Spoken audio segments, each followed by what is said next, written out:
À quoi sert la culture? Eh bien, la culture, cela permet de ne pas dépendre d'autrui.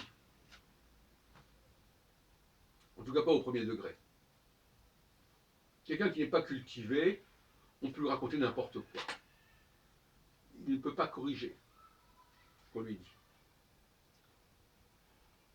Corriger, c'est-à-dire en fait, parfois tout simplement, parce que le langage n'est pas assez précis, corriger, ça signifie simplement compléter les points de suspension, compléter les allusions, compléter ce qui n'est fait que ce qui est en filigrane, ce qui est sous-entendu. C'est ça la culture. Et on voit bien, parce que je fréquente parfois des milieux où il y a des gens qui ne sont pas cultivés, parce que souvent ce sont des immigrés qui, je sais pas, ils n'ont pas appris un certain nombre de choses. Eh bien, on s'aperçoit que ce sont des enfants. Ce sont des enfants parce que ils sont abscons, ils n'ont aucun esprit critique, ils n'ont aucun moyen de vérifier, de valider, de recouper ce qu'on leur dit. La culture générale, c'est cela.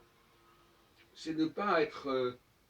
Ça ne veut pas dire tout savoir, mais ça veut dire que avoir les moyens, les armes qui nous permettent de détecter les imposteurs.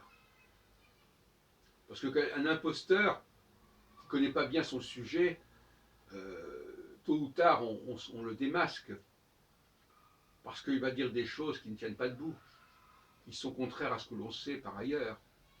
Alors je ne dis pas de gens qui sont des réformateurs, des chercheurs, qui vont bousculer effectivement certaines certitudes, c'est pas ça dont je parle. Mais je veux dire que d'une manière générale, un homme cultivé, on ne peut pas lui raconter n'importe quoi, on ne peut pas lui en compter. Il a suffisamment d'éléments de recoupement pour détecter si on a affaire à quelqu'un de solide, de sérieux. Et un des critères les plus intéressants en tant que test, c'est effectivement de détecter l'erreur.